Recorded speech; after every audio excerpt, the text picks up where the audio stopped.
नमस्कार दोस्तों, फिर से एक बार मैं नरेश महानंद आपका लाइव शो में स्वागत करता हूं। और आज का जो हमारा चर्चा का विषय रहेगा,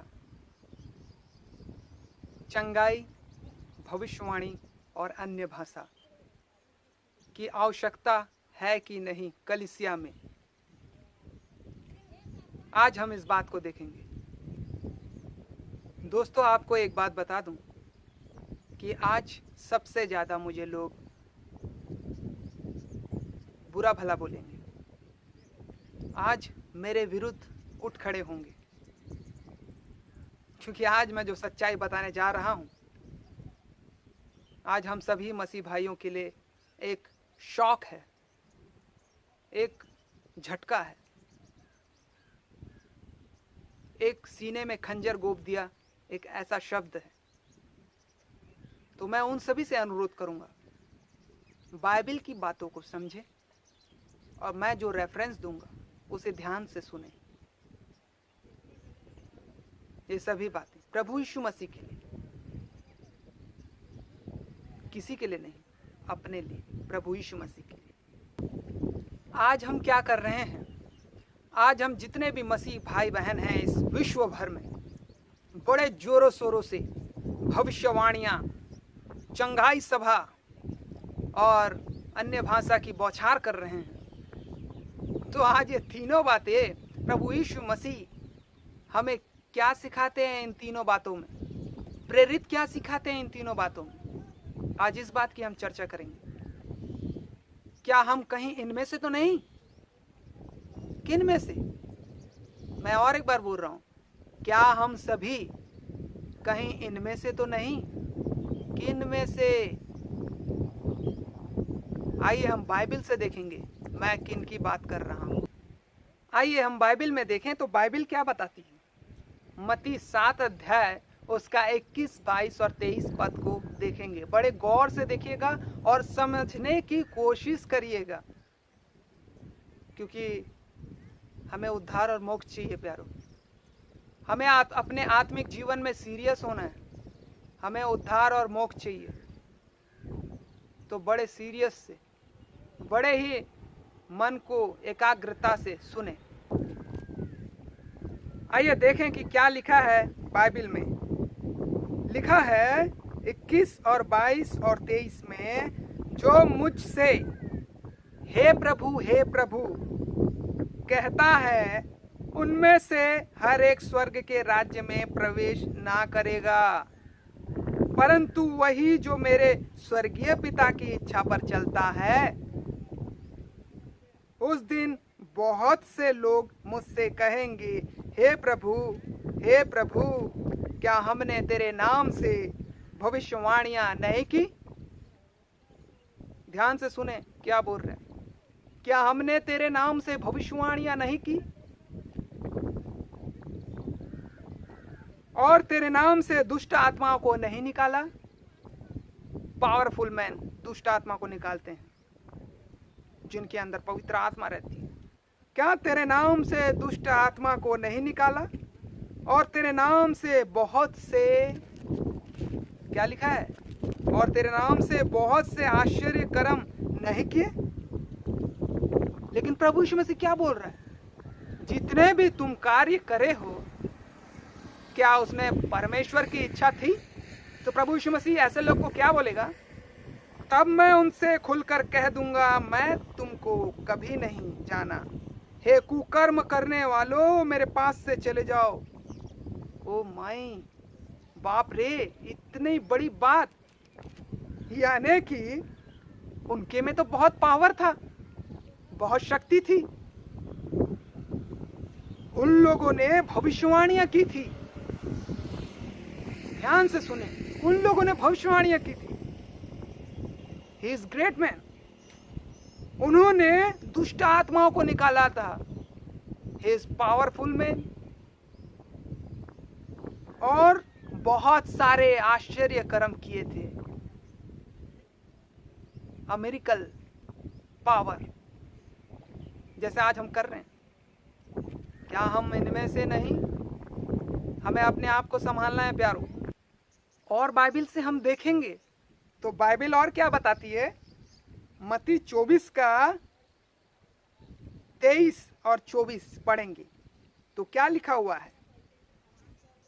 उस समय यदि कोई तुमसे कहे देखो मसीह यहाँ है या वहां है तो विश्वास ना करना, क्योंकि झूठे मसीह, झूठे भविष्यवक्ता उठ खड़े होंगे और बड़े चिन्ह और अद्भुत काम दिखाएंगे, यदि हो सके तो चुनो हुओं को भी भरमा दे। मतलब चुने हुओं को भी भरमा देंगे। देखो मैंने पहले से तुमको यह सब कह दिया है। चुने हुओं को भी भरमा देगा शैतान। मेरे प्रियो, गौर से पढ़े, गौर से समझे, एक मन और एक चित होकर समझे। आप अकेले हैं इस पृथ्वी में, आपको उद्धार चाहिए, मोक्ष चाहिए। क्या हम परमेश्वर की इच्छा अनुसार चल रहे हैं? क्या हम उनमें से तो नहीं? गौर से इसे सोचें। अब ये सभी बातें कैसी होंगी मैं बताता हूं बाइबल से, यानी कि बाइबल बता रही है। तो दूसरा कुरिन्थियों बाइबल से हम निकालेंगे। दूसरा कुरिन्थियों उसका 11वां अध्याय और 14 पद और 15 पद में क्या लिखा है? गौर से और ध्यान से समझे इस बातों को। देखिए क्या लिखा है। यह कुछ अचंभे की बात नहीं, क्योंकि शैतान आप भी ज्योतिमय स्वर्गदूत का रूप धारण कर सकता है। सोचे दिमाग में, ज्योतिमय स्वर्गदूत का रूप धारण कर सकता है।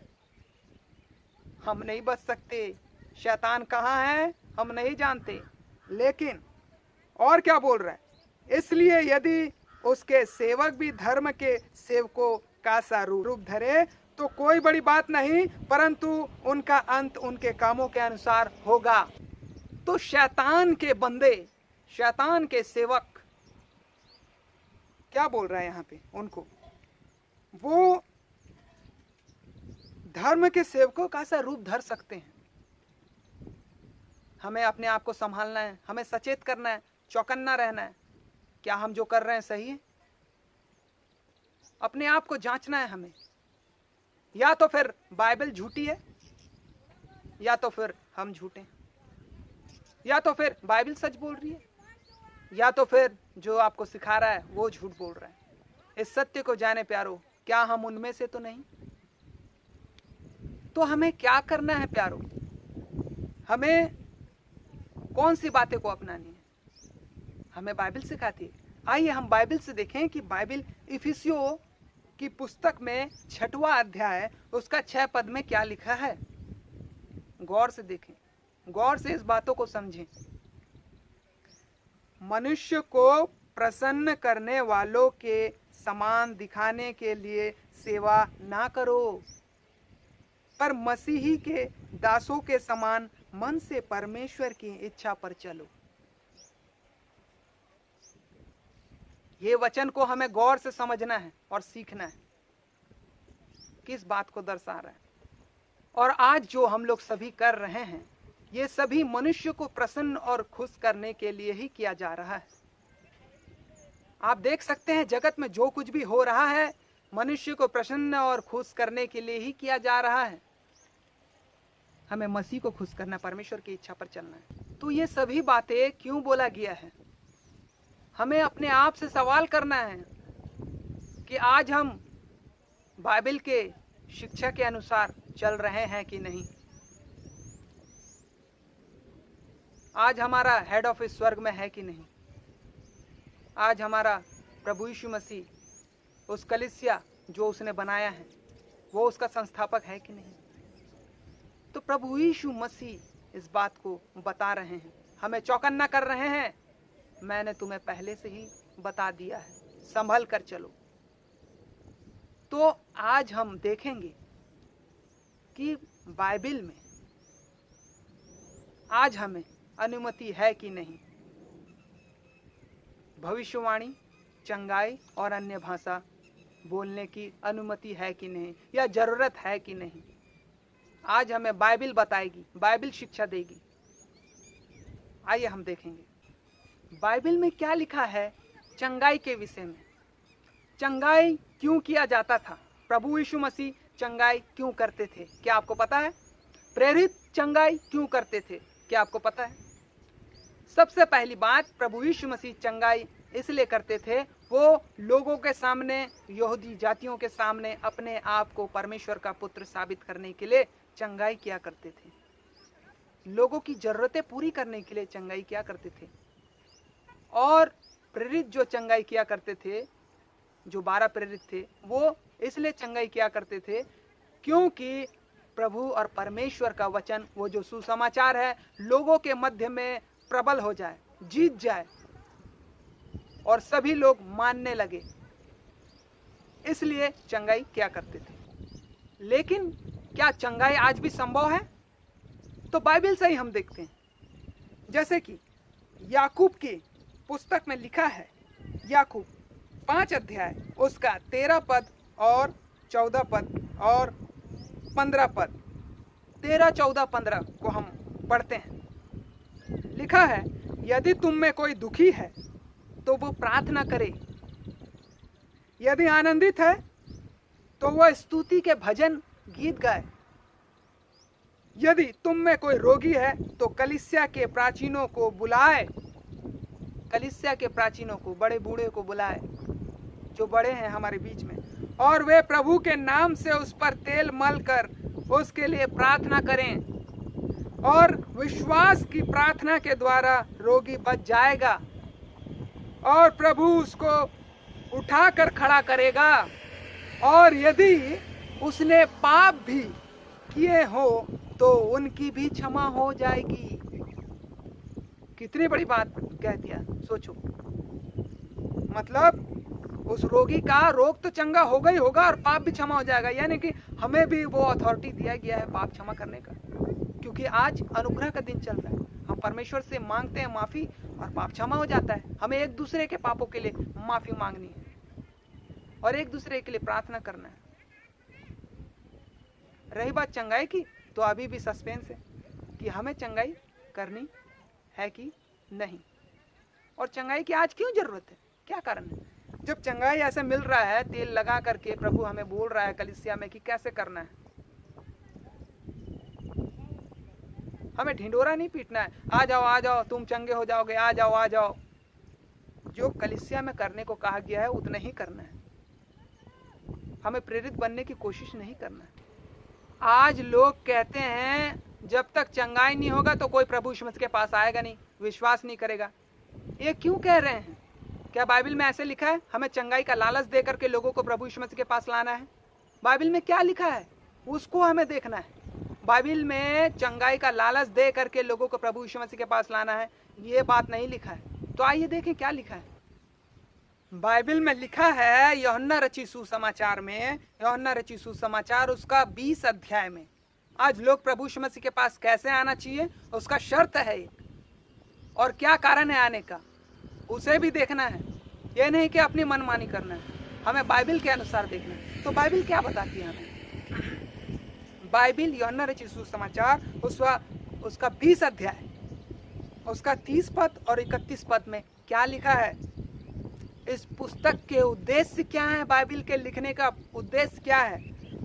उद्देश्य यह है, यीशु ने और भी बहुत चिन्ह चेलों के सामने दिखाए जो इस पुस्तक में लिखे नहीं गए, परंतु ये इसलिए लिखे गए हैं कि तुम विश्वास करो कि यीशु ही परमेश्वर का पुत्र मसीही है और विश्वास करके उसके नाम से जीवन पाओ। तो किस बातों पर विश्वास करना है? प्रभु यीशु मसीह पर, कि वो परमेश्वर का पुत्र है, वो सर्वशक्तिमान है, वो एक ही एक लौता है जो हमें उद्धार और मोक्ष दे सकता है। तो हमें बाइबल क्या बताती है कि चंगाई से नहीं, सुसमाचार सुनाओ, सिर्फ सुसमाचार सुनाओ। और अगर ऐसा कोई बात है, कलीसिया में कोई बीमार, तबीयत खराब है, किसी का कोई और बात है, तो कलीसिया वाले तेल लगा के प्रार्थना करें, पाप भी क्षमा होगा, चंगाई भी होगा। तो सुसमाचार हमें बाइबल से सुनाना है। अगर वो व्यक्ति परमेश्वर के इस पुस्तक को देख करके विश्वास करता है और मानता है कि प्रभु यीशु मसीह परमेश्वर का पुत्र है, जो मेरे पापों के लिए मारा गया, गाड़ा गया और तीसरे दिन जी उठा, और मेरे लिए आज भी वर्तमान में वो जिंदा है और उसका वचन मेरे लिए जिंदा है। केवल वही उद्धार और मोक्ष पाएगा, ये बाइबल कहती है। तो आज चंगाई की आवश्यकता ही नहीं है, क्योंकि पहले बाइबल नहीं थी। आज हमें बाइबल दिया गया है इसके वचनों पर विश्वास करने के लिए, ना कि दिखावों पर विश्वास करने के लिए। दूसरी बात दोस्तों कि भविष्यवाणी आज जरूरी है कि नहीं। भविष्यवाणी क्या चीज है? भविष्यवाणी का मतलब क्या है? भविष्य का मतलब क्या है? जैसे कि हम देखते हैं कि भविष्य का मतलब होता है कि आने वाली बातों को बताना, या जो नहीं हुई है वो बातों को बताना कि क्या होने वाला है।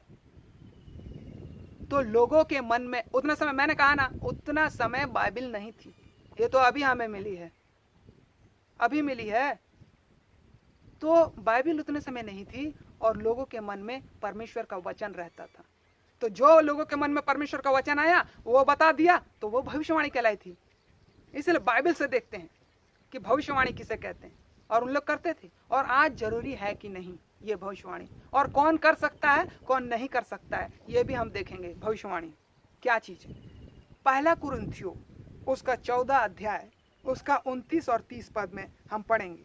जैसे कि लिखा है, भविष्यवक्ताओं में से 2 या 3 बोले और शेष लोग उनके वचन को परखें। जो उसने बोला क्या ये परमेश्वर के अनुसार है कि नहीं, ठीक है, परखना है। परंतु यदि दूसरे पर जो बैठा है कुछ ईश्वरीय प्रकाश हो तो पहला चुप हो जाए, तुरंत चुप हो जाए। अगर कोई दूसरा बोलना चाहता है, परमेश्वर का प्रकाश हो, परमेश्वर के वचन से, क्योंकि तुम सब एक एक करके भविष्यवाणी कर सकते हो, ताकि सब सीखें और शांति पाएं।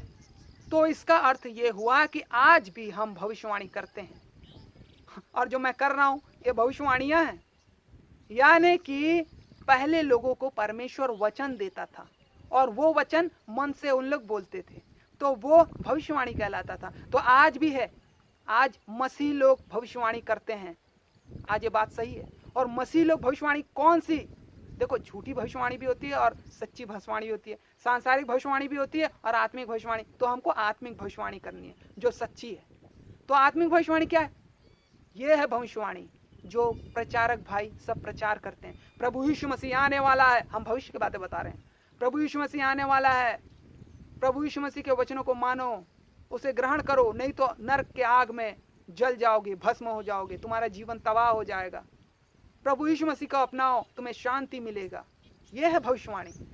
आज हम सभी मसीह भाई बहन कर सकते हैं। तो ये ऐसी भविष्यवाणी हमें करना है, और ऐसा नहीं कि मैं भविष्यवाणी कर रहा हूँ कि फलाना जगह ये होगा वो होगा, अपनी नाम बढ़ाई कर रहे हैं। मुझे परमेश्वर ने बताया है कि मैं वहाँ पे देखा हूँ कि ये घटना होने वाली है, अपनी नाम बढ़ाई अपने मन से। आज ऐसे भविष्यवाणी की कोई जरूरत नहीं है जब हमारे पास बाइबल है। तो भविष्यवाणी की पुस्तक है ये जो आज हमें सिखाती है। और आज भी हम कहते हैं, हम जो कहते हैं परमेश्वर के वचनों को, वो भविष्यवाणी है। हम आने वाले भविष्य को बताते हैं, दर्शाते हैं। यीशु मसीह आने वाला है स्वर्ग दूतों के साथ, सेनाओं के साथ, ये सभी बातें करते हैं। यीशु मसीह हमें वहां स्वर्ग में जगह देगा, वो हमारे लिए घर तैयार करने गया है, ये भविष्य की बातें बताते हैं। शैतान से बचो, शैतान ये करेगा वो करेगा, ये भविष्य की बातें बताते हैं। हमें आने वाले समय में, भविष्य में अगर जाना है तो शैतान से बचना पड़ेगा, ये हम प्रचार करते हैं। तो ये है भविष्यवाणी। आज हर एक मसीह भाई बहन कर सकते हैं इस प्रचार को, और करते हैं जो वो करते हैं भविष्यवाणी। तो झूठी भविष्यवाणी क्या है समझ गए, और असली भविष्यवाणी, आत्मिक भविष्यवाणी क्या है वो समझ गए। और बड़े ही सतर्क ढंग से अपने आप को समझना है, वहाँ चेताना है। जो ये भविष्यवाणी कर रहा है ये बाइबल से ही बता रहा है कि नहीं? पौलुस क्या बोला? परखें, परखें जो बता रहा है। तो हमको परखना है अगर कोई परमेश्वर के वचन को बताता है तो। अगर कोई कहता है कि मैं फलाना व्यक्ति, मुझे परमेश्वर ने दर्शन दिया और बोला कि इस जगह जाना, उस जगह जाना, ये करना वो करना, आज यहाँ ऐसा होने वाला है, आज वो ऐसा होने वाला है, आज एक स्त्री ऐसी है जो अपने पति से बहुत परेशान है, आज किसी को बच्चा नहीं हो रहा है, मैं जानता हूँ परमेश्वर दिखा रहा है मुझे, ये भविष्यवाणी परमेश्वर ने, ये प्रकाशन मुझे किया है। ये क्या है? ये सभी फालतू बातें। आज हमारे कलीसिया में जितने लोग आते हैं, कोई ना कोई पति से परेशान ही रहता है, कोई ना कोई बांझ ही रहती है, कोई ना कोई शैतान के बंधनों में जकड़े रहती है। मन चाहा अंदाजा तुक्का मारने से यहाँ पे अपनी बड़ाई होती है, परमेश्वर की नहीं। परमेश्वर जो बोलता है वो करना है हमको, परमेश्वर के वचन की भविष्यवाणी करना है। परमेश्वर आने वाला है, परमेश्वर का पुत्र आने वाला है, परमेश्वर के वचन को बताना है लोगों को। ये है उसकी भविष्यवाणी, ये भविष्यवाणी की पुस्तक है। इसके भविष्यवाणी को हम पढ़कर दूसरे को बताते हैं तो हम भविष्यवाणी कर रहे हैं, हम भविष्यवक्ता हैं परमेश्वर की। हमें खुश होना है इस बात से, लेकिन जानना जरूरी है झूठा कौन है और सच्चा कौन है। बाइबल हमें सिखाती है, तो बड़े ही सतर्क से जाने। और तीसरी बात क्या है, अन्य भाषा आज कलीसिया में जरूरी है कि नहीं? जो हम चिल्ला चिल्ला कर, जो हम लोगों को प्रार्थना कर रहे हैं बोल करके, ये सभी बातें कर रहे हैं, उसे हम अन्य भाषा कहते हैं। लेकिन मेरे एक वीडियो में मैंने बताया है कि अन्य भाषा किसे कहते हैं। तो अन्य भाषा क्या है वो मैंने बताया है, आप जरूर उस वीडियो को देखिएगा। लेकिन यहाँ शॉर्ट फॉर्म में मैं बता देना चाहता हूँ।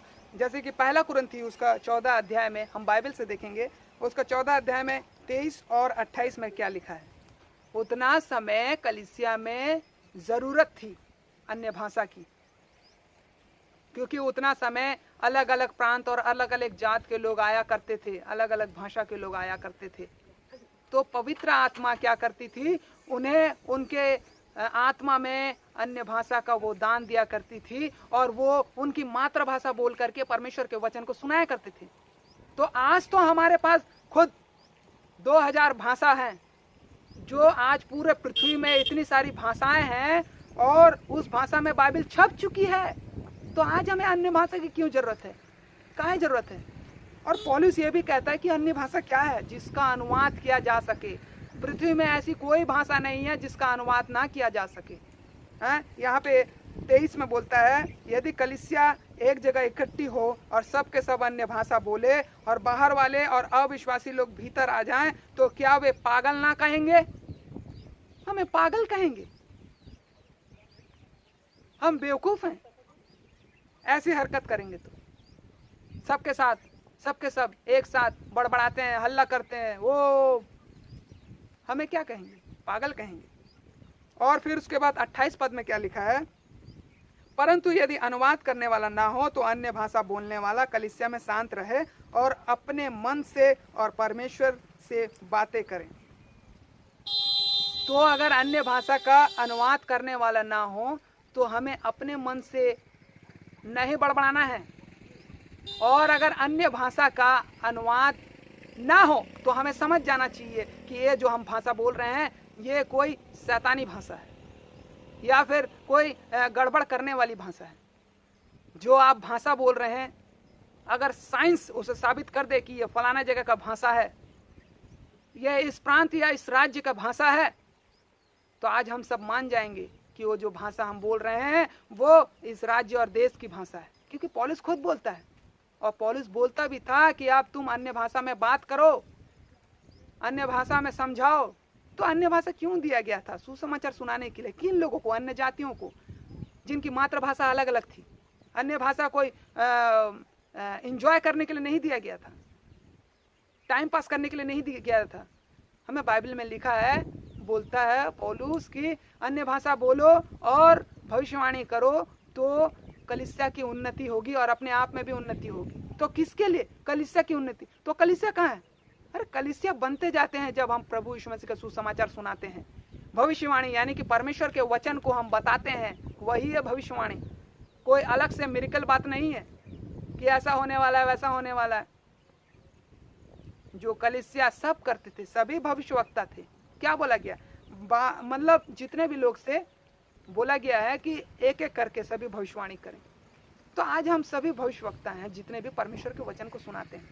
आज जो अन्य भाषा की जरूरत नहीं बोल रहा हूं मैं, क्योंकि आज बाइबल कई भाषाओं में छप चुकी है।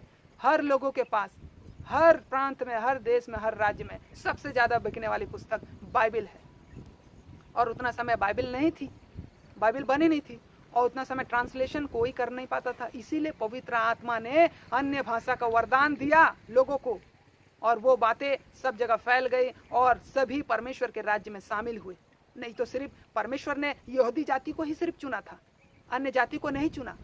लेकिन पतरस को बताया कि एक झोला में दिखाया, एक झोला गिरा और उसमें बहुत सारे जानवर दिखाया गया। तो उसमें सुअर और बहुत सारे रेंगने वाले और घास खाने वाले और खूर वाले, ये सभी जानवर थे।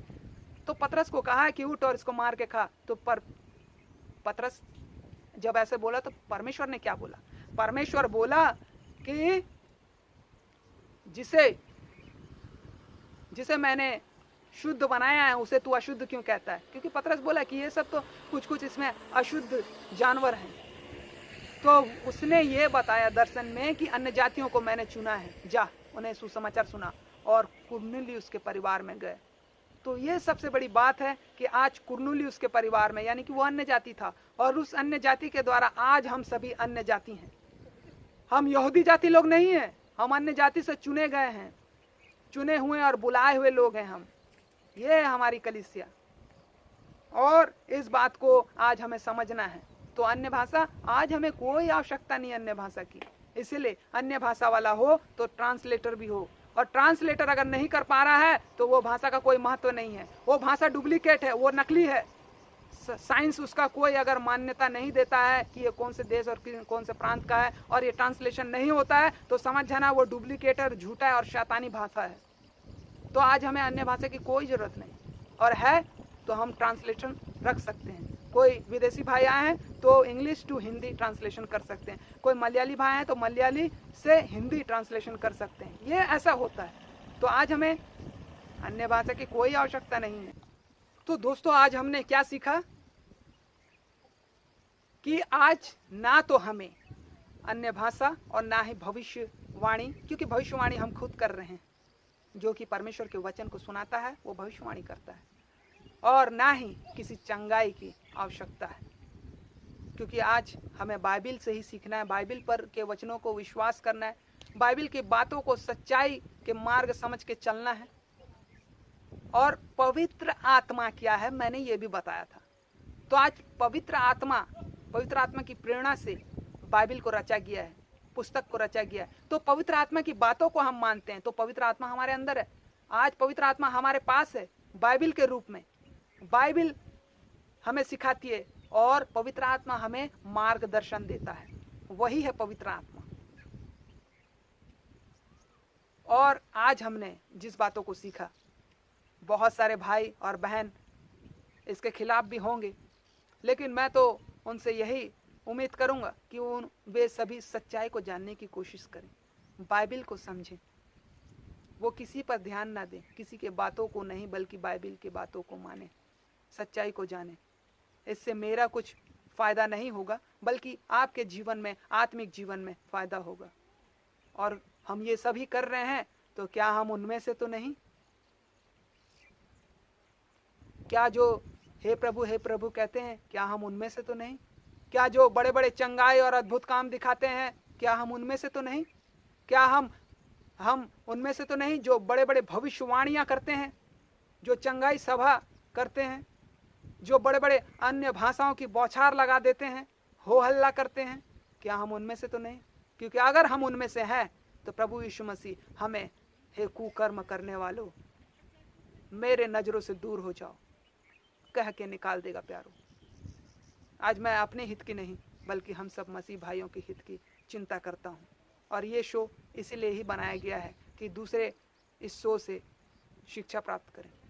तो और नई नई बातों को हम जानकारी लेंगे इसमें, और इस प्रकार से हमारा शो देखते रहिए, हमारा चैनल सब्सक्राइब करिए और अपनी बातें हमारे साथ शेयर करिए। हमारा व्हाट्सएप नंबर में व्हाट्सएप करिए, हमारे ईमेल आईडी में ईमेल करिए, और बहुत सारे बातों की जानकारी हम करेंगे, चर्चा करेंगे।